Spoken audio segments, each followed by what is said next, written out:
The Flyers left for their season-opening road trip with some team bonding in the cards for the next few days, but the status of a top four defenseman remains in question for Friday night's season opener. I'm Charlie O'Connor with PHLY Sports, and these are your Flyers post-practice notes. So it was an unusually early practice today for the Philadelphia Flyers. Usually they practice somewhere in the 10 a.m. to 12 p.m. range here in the Philadelphia area. Today, they were on the ice at 8:30 a.m. A tough one for the players and the media members for that matter, but it made sense. They're taking a cross-country flight today out west. They're heading to the Vancouver area in British Columbia for that four-game season opening road trip, which officially begins on Friday night against the Vancouver Canucks. Now, there are obviously lots of exciting storylines for that game, namely the NHL debuts of one Matvei Michkov and 18-year-old Jet Luchenko, who will indeed play, barring some dramatic change of events over the next few days. But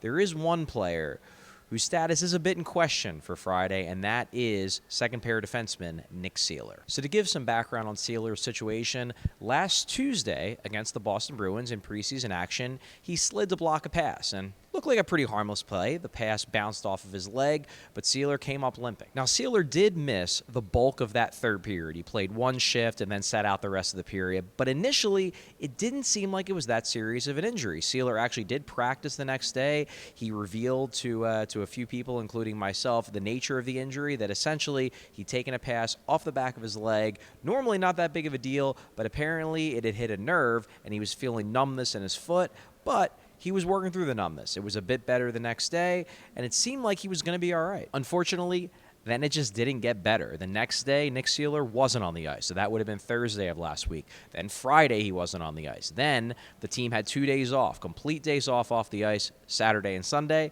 Yesterday on Monday, still wasn't on the ice. And then today, the day of them leaving for the trip, Nick Seeler again did not join his teammates for practice. So what is the status of Seeler? Well, we spoke to Flyers assistant coach Brad Shaw after practice. We did get confirmation that Seeler is going on the trip, so he's not ruled out for game one or any of the games of this trip. He is attending the trip, but the numbness is still there. They were expecting it to be gone by now. Bradshaw basically said usually this goes away in a few hours, maybe a few days, but it's still lingering. So he is truly day-to-day.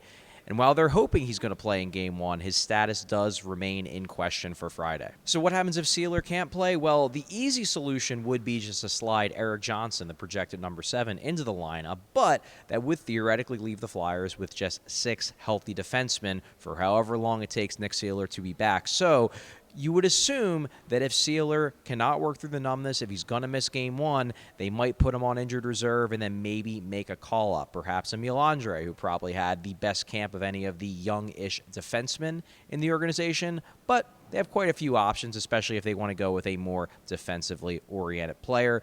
Regardless, the Nick Seeler injury situation is probably the only bit of bad news lingering over the team as they head out west. Regardless of whether he plays, though, Nick Seeler will be on that trip, so he will be able to participate in the team bonding event. That's one of the reasons why the Flyers are going out a little bit early. Obviously, this is Tuesday. They don't play until Friday. They practice on Thursday. So what are they doing in the in-between? Well, they're apparently flying in to Whistler, which is a famous ski resort just a bit north of Vancouver. Unclear on exactly what they're going to be doing, but these team bonding events are always fun, so surely they'll all have a good time. It also won't be the only team bonding event of the last week. The Flyers players, a lot of them, actually went to Saturday's Game 1 between the Phillies and the Mets at Citizens Bank Park. I spoke to Scott Lawton after today's practice, and he said Sean Couturier, actually, the captain, was the one who put it all together. They had about 3 rows of players. They even did a little bit of tailgating before the game. So I guess we'll see if all this pre-regular season team bonding has a positive impact on their on-ice play, and we'll find that out starting Friday with the season opener. I will be on the road with the team. I'll be heading out on Wednesday to catch up with the club, and I will be continuing my coverage of the Philadelphia Flyers out west. I'm Charlie O'Connor with PHLY Sports. Thanks for watching. Thanks for listening.